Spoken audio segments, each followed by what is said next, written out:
शास्त्रों ने मनुष्य के 7 प्रकार के स्वभाव बताए।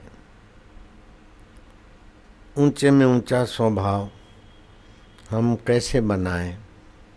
श्री कृष्ण के चरणों में उद्धव ने कहा कि प्रभु, सबसे बड़ा विजय क्या है? धन कमाना तो विजय नहीं है, किसी राज्य को जीतना भी विजय नहीं है, डंके की चोट पर मैं बड़ा विजयी हूँ, ये बकवास भी विजय नहीं है।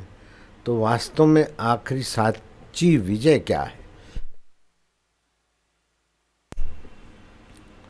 तो भगवान ने कहा, स्वभाव विजय इति शौर्यम। अपने जन्म जन्मांतर के जो हल्के स्वभाव है उसको बदलकर महात्मनस्तु माम पार्थ देवीं प्रकृतिम आश्रिता, महान आत्मा का स्वभाव अपने अंदर तुम जगा दो। नीच व्यक्तियों का, जो नीचे नरकों से आए हैं, पाप कर्म करने की आदत है और गंदी आत्माएं हैं, उनका नीच स्वभाव होता है। सबसे नीच अपनी हानि करके भी दूसरों की निंदा, दूसरों को नुकसान, दूसरों को दुख देकर मजा लेना। मैं अमेरिका गया पहली बार, दूसरी बार, तीसरी बार, तो मैं देखता था कि बड़े बड़े अमीर लोग, उनकी कारें खड़ी हैं, तालाब के किनारे, नदी के किनारे बैठे हैं मच्छी को फंसाने के लिए। बोला, ये सब मच्छी क्यों फंसाते, खाएंगे क्या? बोले नहीं, मच्छी फंसेगी तो ये ऊपर उठाएंगे और मच्छी तड़फेगी, तड़प तड़प के प्राण त्याग करेगी, फिर निकाल के फेंक देंगे। ये इनकी हॉबी है, ये इनका शौक़ है, ये नीच शौक़ है। जीव जंतुओं को, प्राणियों को, किसी को भी किसी प्रकार से दुख देकर खुशी हासिल करना, ये नीच व्यक्ति का काम है। एकदम 7वें नंबर का। 6ठे नंबर का है कि जानबूझकर दूसरे की हानि करते अपना लाभ मानते हैं। 5वें प्रकार का व्यक्ति है, अपना लाभ के लिए दूसरों की हानि पहुंचे तो चिंता नहीं।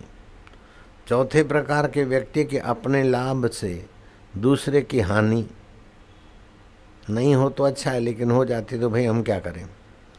रिश्वत मिल रही है, अब सड़क कमज़ोर बनी तो हम क्या करें?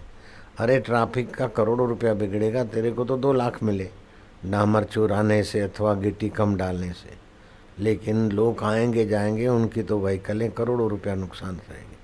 अब क्या करें भाई, आजकल ज़माना ऐसा है। 3रे नंबर का व्यक्ति अपना ही लाभ, दूसरे की चिंता नहीं करता। 2रे नंबर का व्यक्ति अपनी हानि ना हो और दूसरे का लाभ कर लेता है। लेकिन पहले नंबर का व्यक्ति महात्मा हो जाता है।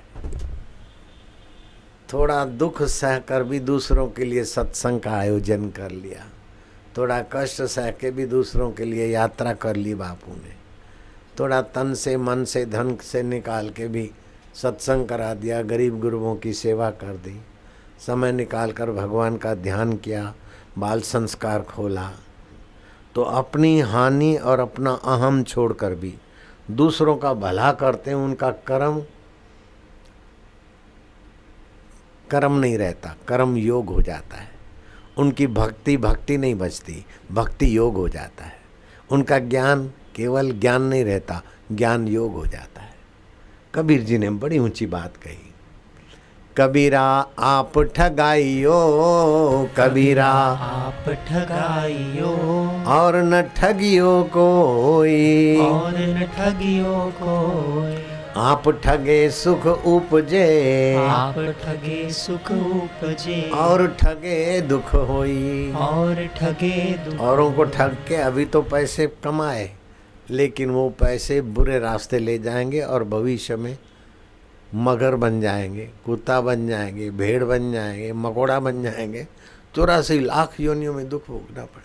बोले ये आदमी बड़ा चालाक है, चलता पुर्जा है, कैसे पटा लेता है, ये करता है।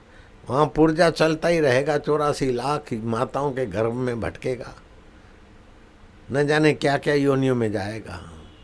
इसलिए सासू बहू का बुरा ना चाहो, बहू देवी सासू की निंदा ना करो बेटी।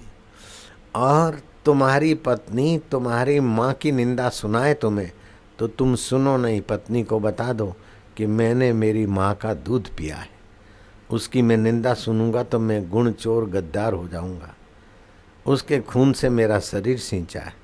मैं उस जन्मदात्री की निंदा सुनूंगा तो पाप और कृतज्ञता का दोष लगेगा और मेरे शरीर से बच्चे बच्चियां पैदा होंगे, वो तेरे को मेरे को दुख देंगे। तू बड़े घर की है, बड़ा दिल रख, भले छोटे घर की हो, तू बड़े मन की है, बड़ा मन रख। मेरी माँ कभी कुछ बोल भी देती है तो वृद्ध है, माँ है, घर की बड़ी है, वो तेरा कर कसर की अच्छी आदत है उनकी, तू बड़ा दिल रख के सह ले और बदले में प्रेम से उनको उत्तर दे, अथवा तो थोड़ा मौन रख ले।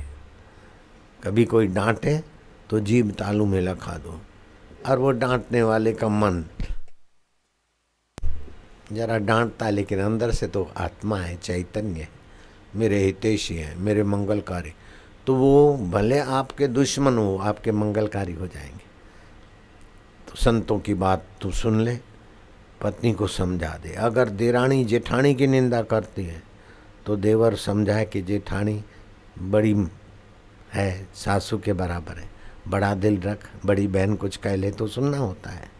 अगर जेठानी देरानी की निंदा करती तो जेठ उसे समझाए, अरे छोटे भाई की पत्नी है, छोटी बहू है, बड़ा दिल रख।